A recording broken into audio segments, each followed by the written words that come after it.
Have you ever wondered how to actually make money on a brand new home build? Now, I have friends that do this all the time.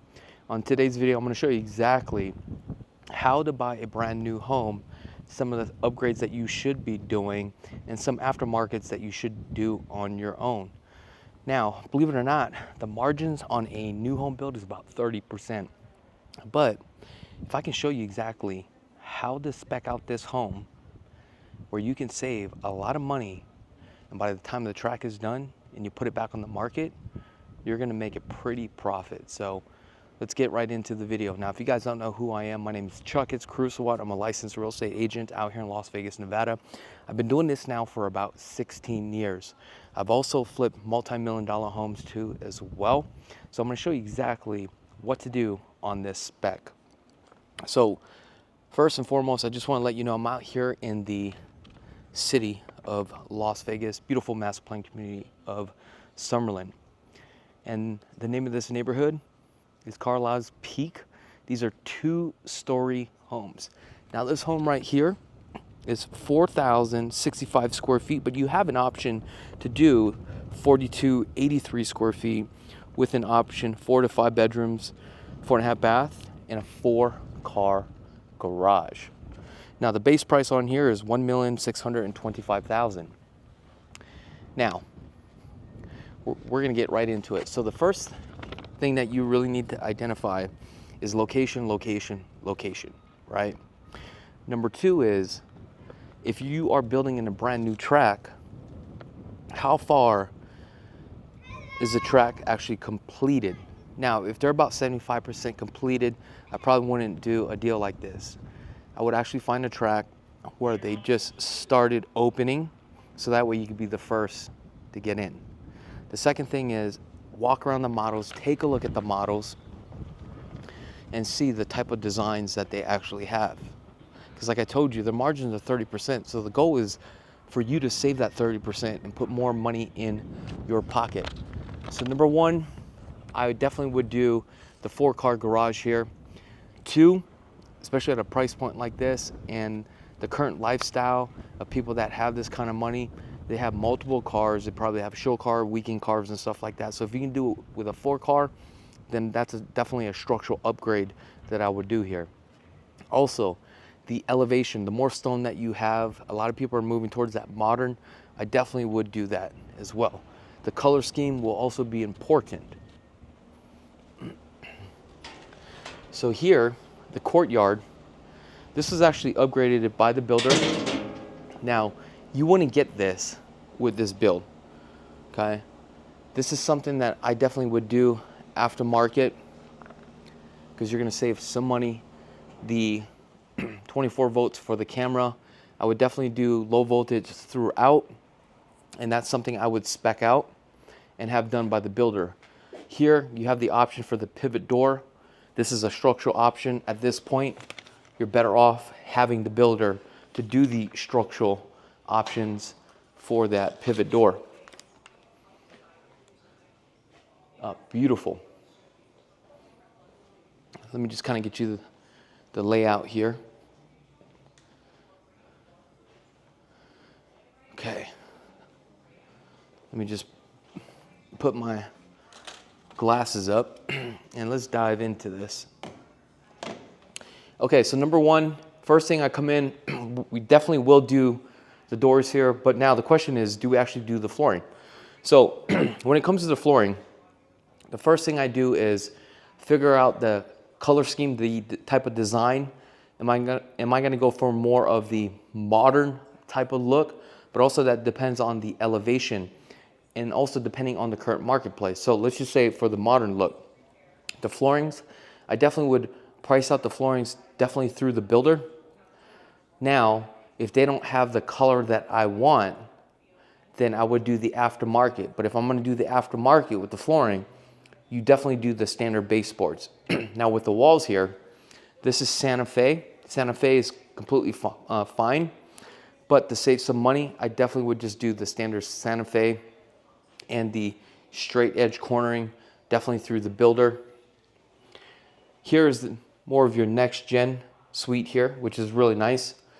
Here, you have the option to build this out. I wouldn't build this out from the builder, but I definitely would pre-plumb the drain line, hot and cold, and run the 110 here. So that way you can go ahead and add your microwave and also your refrigerator. I definitely would do the 4-can lighting and then the pre-wire for the J-box. On this side of the wall, I would do your 1-in-1 coax cable and also your power over Ethernet. But you have the option to run the Smurf tube. I would stay away from the Smurf tube because you don't need the Smurf tube. And I'm going to show you exactly how to run that. Matter of fact, I can't show you how I'm going to run that because that'd probably be in a different video. But you just need that so that way you could just save some money there.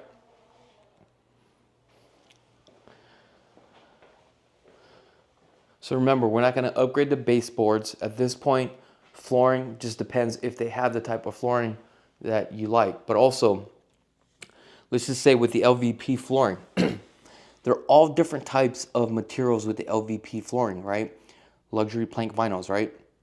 Some are going to be thicker. The thicker ones are going to be about a 20 mil, and those are going to be more expensive. It's going to be more durable where you can slide your table across and you shouldn't get any type of scratches. Now, they do have ones that are water resistant or waterproof. Waterproof is always better than water resistance, but there's nothing wrong with water resistance. So I wouldn't do a 20 mil. I would probably just do a water resistance to save money, because if you spill water at that point, what's going to happen is you're just going to wipe it up anyway. Now, if your home actually flooded for a couple days, then you would have to rip everything completely out. And I understand. And on these LVP flooring, they do have some cushion and some pads. It just depends on the material, right? So coming in here, now the question is, as you can see, they probably did the 24 by 12 on the tile here with this transition here, probably because this type of floor is water resistant. It's not waterproof, so they didn't run it into the bathroom, and I totally understand. However, if it's water resistant, you're completely fine. The only problem is along the edge line here, sometimes when you spill water, it can actually leak underneath. So at this point, yes, I would probably do waterproof. Now with the cladding here, okay, I definitely wouldn't do any cladding. I would just do stock and standard. All the fixtures I would pick on my own aftermarket part. Now here we have a toilet. The seat just automatically rises up. They did the 110 here, so I would pre-wire the 110, get rid of the toilet, do that aftermarket. The cabinets here, the cabinets really depend on the current pricing with the builders because they're contracted with certain companies, right? So first thing I would do is price it out. Sometimes it's worth it, sometimes it is not. But believe it or not, aftermarket on the cabinets will be a lot cheaper. Now, I'll probably end up showing you one of the videos in the near future because, like I mentioned before, you know, I just got done flipping one of our multi-million-dollar homes, and that came out really great. But now the next one is probably, honestly, we're probably gonna end up buying a Blue Heron home, and I'm gonna literally walk you guys through the process of how to actually make some money on these type of brand new homes, right? Let's take a look at here. What do we got here? Here we have the front load, double stack, washer and dryer, which is a plus. Solid core doors, so I definitely would do the 8-foot doors here. And the standard doors, it already comes with it, so I definitely would do that. Let me just go this way here. Now, when it comes to the staircase, typically this would all be completely boxed in. At this point, I would highly recommend that you automatically do this with the builder. Okay? Because if you did this aftermarket, you would have to rip everything out, and it's not cost effective. So this is something that I would do definitely with the builder here. Now coming into the kitchen, depending if you have the option for the waterfall, and I just did this with one of our clients, we just spec'd out a home, and the builder didn't have that many options with the countertops. other than doing the waterfall. So they only had two options. They had the standard that came with it. They had 3 different color options to pick and choose from. But then they had a upgraded level, which you would spend more money, and they only had 3 color choices. But the color choices wasn't that good for the money, right? So what we did was, out of the free product, we picked the best color one. Now he could utilize that for a little bit, and then after after a couple months, we could just rip it out and go out shopping and pick out our countertops. Now, when it comes to the kitchen, okay, the flooring is like your base. The kitchen island is always the focal piece. Then your eyes follow to the back of the kitchen. So it's not necessarily that you always have to have your island match the back of the countertops, okay? So in this one, as you can see, this is all one transition. So typically, if you want something bold, you would do your island bold where it stands out, but then the back is very subtle. Or you could do the backwards bold and the island is pretty much settled, right? Because you can't have 2 bold pieces. It's just not going to work.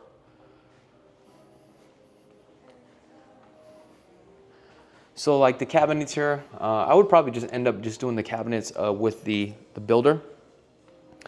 The countertops, backsplash and all that stuff, I would just do this all aftermarket because I know I can get it definitely a lot cheaper. Now the problem with these cabinets here, because they're full overlays, now you're required to get some hand pulls. Now depending on the type of hand pulls that you've already selected aftermarket, you need to make sure the measurements are right, because once they come in here, they start drilling holes, you may not have the correct holes.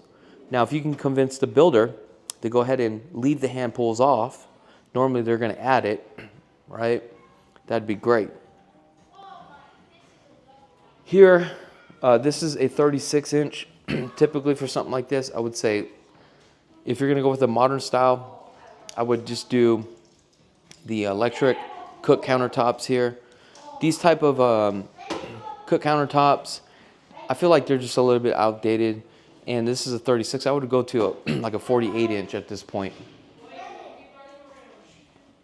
So these are all monograms, undermounted sink. Because you guys are going to get rid of the cabinets, you're going to do this aftermarket, and the sink you would do aftermarket, and also the faucets. Now the lights, I would definitely pre-run the lights. Here's a structural option, so I definitely would do this with the builder. These are actually Anderson slides and windows, so this is actually a good product. Here, you have a 72-inch fireplace. I would not spec this out with a builder. I would just run the 110 here just for that, and the power over Ethernet and the coax cable, and the 110, because this could actually be built out and you could do the cladding yourself. I definitely would do the additional slide. The pool would definitely be an aftermarket part where you would have to have a contractor come in, but typical homes at this price point, you definitely should probably have a pool. Now the surround sounds or distribute sounds, I definitely would do the distribute sounds. Now they're going to sell you on the speakers. I would probably go get my own speakers at this point. Hey, how you doing? Hey. All right, so we're going to get back over here. Let's see what we have here. So this would be a full upgrade with the builders as far as the cabinets, countertops, the sinks. I wouldn't do any of these. What I would do is run the 110 drain line, hot cold, do the 110, and probably have another 110 underneath one of these cabinets, because if I want this design, create that transformer, run the LED lights here. Now these beams, these are all faux beams. If I wanted to do this, this definitely would be the aftermarket part. Even these window blinds all aftermarket.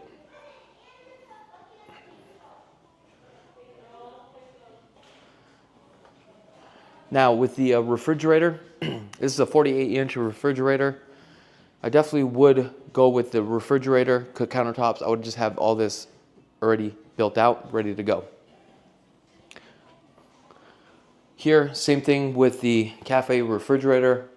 At this point, I would run the 110, okay? After the 110, don't do the cabinets here. Excuse me. On this side, pre-plumb, don't do any cabinets here, okay? Because I can create my own design.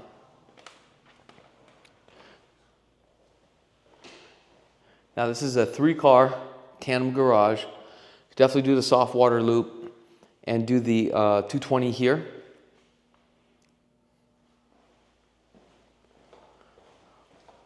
The epoxy I wouldn't do. I'll do the aftermarket on the epoxy. Hopefully you guys are definitely learning something here, because that's the whole goal. Now I'm going to come into this bathroom because we didn't get a chance to look at this bathroom. Now, with this bathroom right here, standard toilet, standard pedestal sink. Because aftermarket, you get rid of the pedestal sink, we can rerun the supply line because it's just right here, and add also the lighting. We have this lighting right here, this J-box. I would probably add a J-box here because the sconset lighting is not included. From that J-box, we could tap in and have our backlit mirror. Okay, so we talked about the single stem. This is something that we would definitely do with the builder.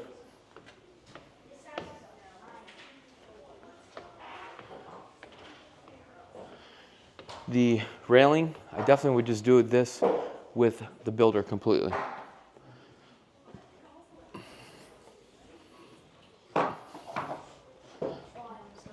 So this is kind of like a little loft area, but we actually have two.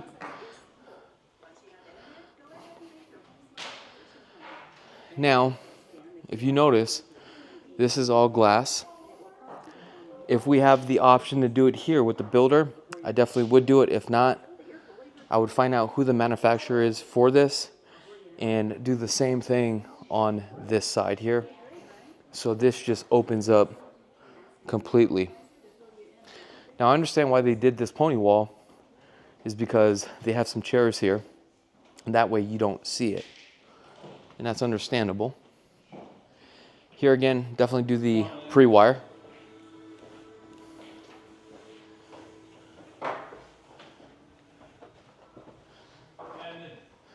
Now this one has a coffered ceiling. 9-foot ceilings, I would get rid of this coffered ceiling because now, as you can see with the coffered ceilings on a 9-foot ceiling, it really drops it down and makes it feel like it's very low. But I definitely would do the 4-can lighting. We definitely would do the rocker switch here to turn off your lights so that way you don't have to get up. The balcony here with the slide, this is something that I definitely would do for structural. Carpets on the second floor, just do all stock and standard baseboards too as well. Let's take a look at the backyard because we can't go outside, so just want to show you guys the backyard. Very pleased with the windows and slides. These are very quality slides. Good company, by the way.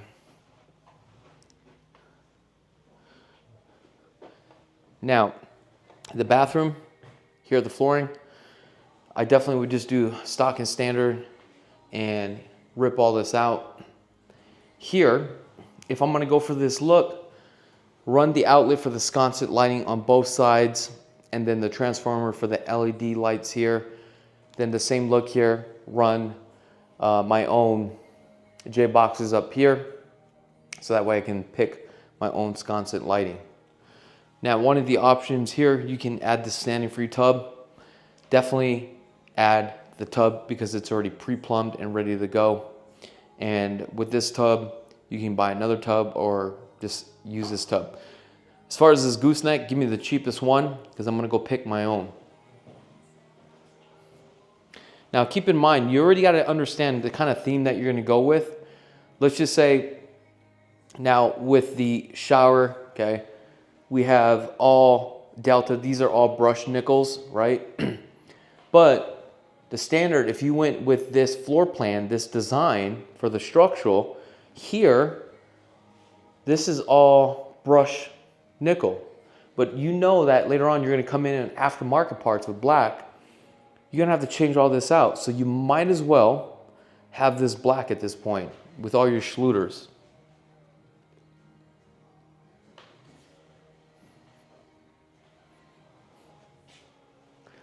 Now for the closet, this is kind of pretty much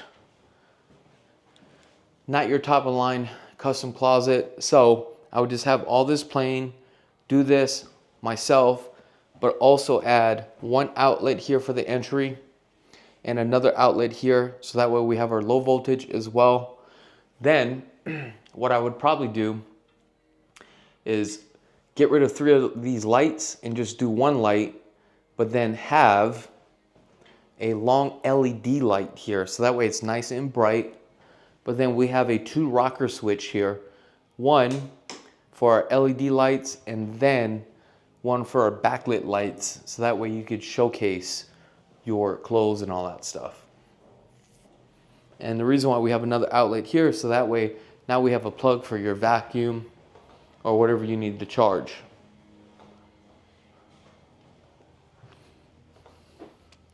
Now hopefully this shares some sort of value for you guys as far as, you know, speccing out your home. Now keep in mind, this doesn't have to be on $1 million home. You could be buying a $500,000 home. There's certain things that you should be allocating your money to.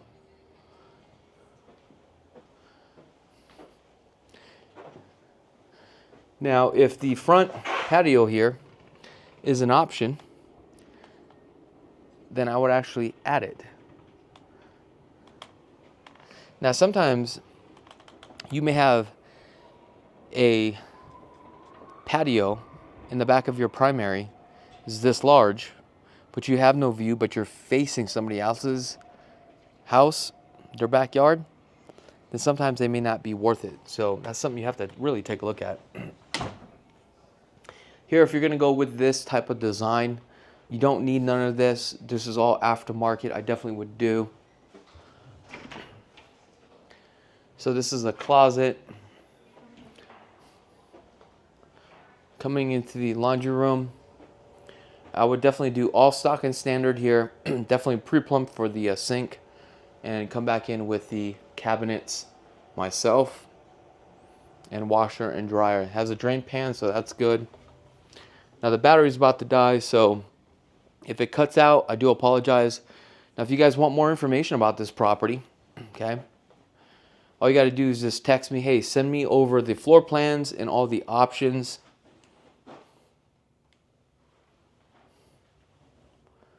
And I'll be happy to send it to you.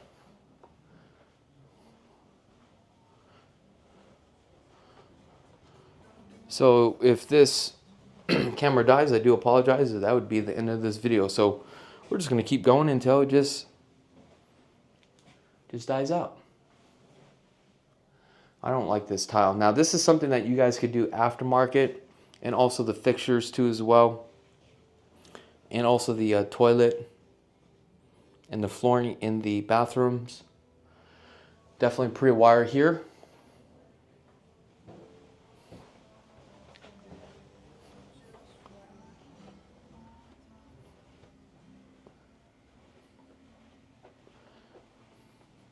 If you guys haven't had a chance to subscribe to the channel, go ahead and click that subscribe button. Like I mentioned, hopefully this, has some sort of value to you. And if you guys need help, speccing out a home, I definitely would love to help you spec out a home. I do this every day, nonstop. We help clients, relocate from out of state.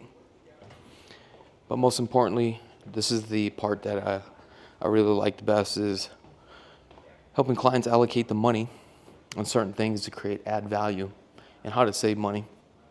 and also make money at the same time. All right, guys, that is pretty much it with this video home tour. If you guys haven't had a chance to subscribe, go ahead and click that subscribe button. Also, click that link right there for all our video home tours. Click that subscribe button or scan that QR code for more properties.